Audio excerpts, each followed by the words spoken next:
Alright, good morning, people of YouTube. So we are back again today with another deck profile. This time we have Blue Flare. So this is the deck that every competitive player loves to hate.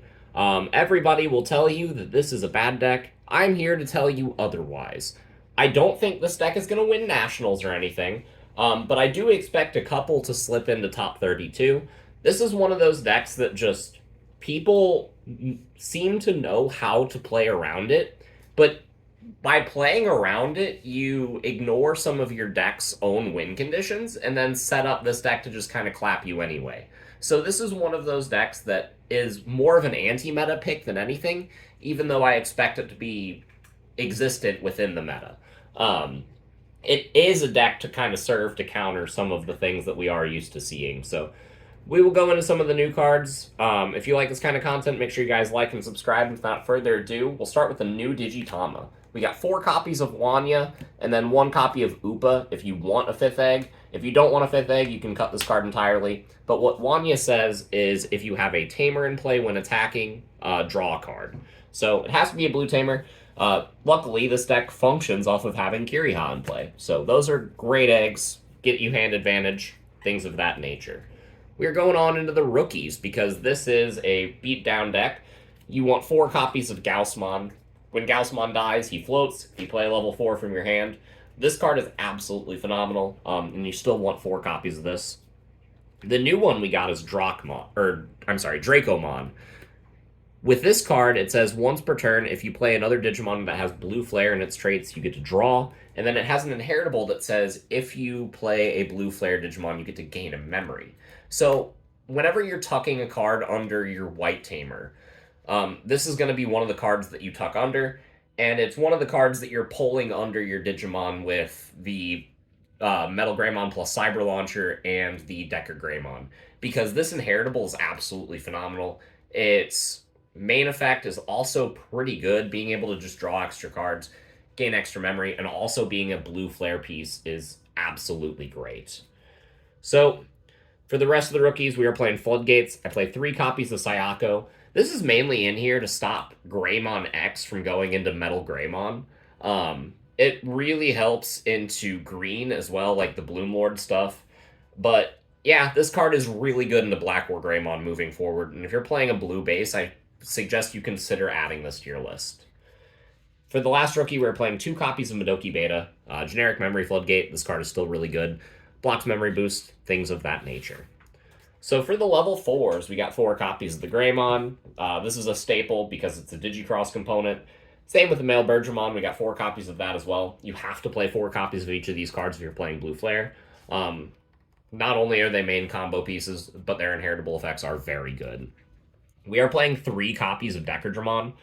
I've never subscribed to the idea of playing 4 of this. I like saving it for key moments. You could bump this card up to 4 if you wanted. It's mostly player preference. This card is fine at 3. You will see it all the time. And again, you can tuck it under your Tamers and get it back with the Deckergreymon. So yeah, you'll always have it when you need it, so 3 is fine. And then the last level 4 I'm playing is the single copy of the Red Greymon. I do really like this card, because if your opponent does play around having the 2 bodies on play, the Greymon is good at applying pressure. So I absolutely love this card. It doesn't work with the new level 6 that we are playing, so that is something to keep in mind, but all in all, this is still worth including in the list. So I'm not playing Kumamon, and that is only because we are playing just 4 Tamers, and the goal of the deck is to keep them in play for as long as possible. So evolving over them seems counterproductive. So that is it. We are going straight to the level 5s. Got 4 copies of Metalgreymon, staple for the list. It's the main facilitator for most of your plays.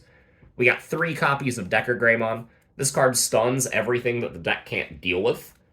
So playing at least 2 copies of this card is still mandatory. So this card can keep a Black War Greymon from attacking into you, things of that nature. And yeah, it's just overall a great card. Next, we have the new cards in the list. We got 3 copies of Metalgreymon plus Cyber Launcher. So this card needs some explaining. So what this does is it has Armor Purge. It is always treated as a Metalgreymon and a Cyberdramon card. It digicrosses for -2 with Metalgreymon and Cyberdramon. That is never important. You will always be evolving this card over your Metalgreymon, or one of your level 4s. Because its on play and when digivolving effect is you may place a Digimon with blue flare and its traits from your hand or from under one of your tamers under this Digimon as its bottom Digivolution card. Then return one of your opponent's level 3 Digimon to the bottom of its owner's deck. If Cyberdramon is in this Digimon's Digivolution cards, return one of your opponent's level 4 or lower Digimon to the bottom of its owner's deck as well. So, with this card, with cards like Solarmon, Psychmon, things that would stop you from going off, you can just tuck them away. It's not bouncing them to hand, it's putting them to the bottom of the deck, so your opponent can't even replay them later. This card is absolutely phenomenal. And since it itself counts as a Cyberdramon, we don't have to play that really, really bad card in the list to get its double bounce effect.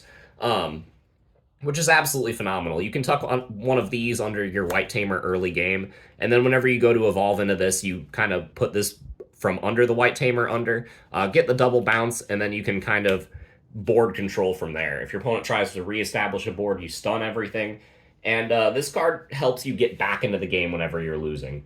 So for very, very key matchups, you want to see it, and you want to see multiple copies of it so that you can play one and tuck another copy of itself under it. And so for that reason, I'm playing 3, just because whenever you do see it, you want multiple copies. And that's honestly one of the most important cards that the set added to the list. For the level 6, we got 2 copies of Greymon.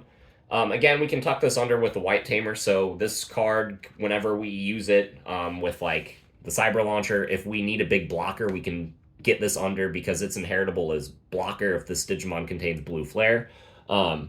Which is absolutely phenomenal. You know, you tuck this under your big bodies, and you just you have a blocker with Armor Purge, which kind of halts the Grandis matchup because they can't pierce over you if they don't kill you, and if you have Armor Purge, they can't kill you. So Grandis's big turn is null and void, kind of because of this card and because of the Armor Purge mechanic. So you really, really want to play 2 of this. Aside from that, just having blocker is nice. It's when digivolving, it digivolves 2 off of a Metalgreymon. You unsuspend this Digimon, then if a card with Cross Art or Blue Flare is in its traits and this Digimon's Digivolution cards, and your opponent has 2 or more Digimon in play, gain 2 memory. You almost never do this. Also, it's on deletion save. You get to put a source from this under your tamer. Or no, I'm sorry, you put this under your tamer, and then you get to place a blue Greymon and a blue male Birdramon from your trash under one of your tamers as well. So this card sets up your next crossplay, but if you're digivolving into this, it's really kind of bad. You really only want this for the inheritable, but blocker is good.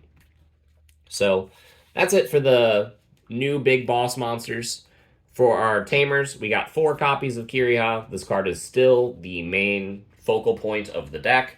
And then we got 3 copies of Taiki, Kiriha, and Nene from BT11, this new white tamer. So for those of you that don't know, what this does is at the start of your main phase, by placing a Digimon with Crossheart or Blue Flare in its traits from your hand under under this tamer, you gain a memory and draw a card. Then, on your turn, when you would play a Digimon with Digicross requirement, by suspending this tamer, you may place cards from your tamers as Digivolutions for a Digicross. So this card does the same thing that the Kiriha allows you to do by suspending itself to use your cards for the Digicross, which is absolutely phenomenal. Not only that, but if you start stacking these with the Kiriha, you can start your turn at like 4 or 5 memory. And get extra cards in your hand because you can use the cards from under your tamers as if they were in your hand, because these 7 basically do the same thing once they're in play. It's absolutely phenomenal. I said this in the Crossheart video, but having access to the white tamer as well as the primary tamer of the deck that allowed you to do the play just adds so much to the consistency. A lot of the people's main problems with the deck should disappear with the addition of cards like this, the Metalgreymon plus Cyber Launcher, things of that nature. This deck just feels like a complete package now. So going into the rest of the list, we got 4 copies of Blazing Memory Boost, This card needs to be played at Ford because this is still one of your best opening plays. And then we got one Ice Wall because I'm only allowed to play one, and then 2 copies of Sorai because this card helps the Black War Greymon matchup. It helps big tower decks, and it's just overall a really good card. If your opponent goes too wide too early, you can activate this, and then build up your pieces so that way the following turn you can stun their entire board with a Metalgreymon. You don't want to remove their entire board unless you're doing it with the Metalgreymon plus Cyber Launcher, because you can target specific things that are giving you trouble. And this card doesn't remove their board, it just stuns it. So that way they keep the body count up on their board, so that way you can trigger all of your effects that activate if they have 2 or more Digimon in play. And for that reason, Sorai is the best option to fill that slot. So, yeah, this has been a slightly shorter deck profile than some of the other ones, but this deck is pretty intuitive. The new cards are the only ones that need explaining. But yeah, hope you all enjoyed. If you have any questions, make sure you leave them in the comments down below, and we will see you all in the next video. Bye, everyone.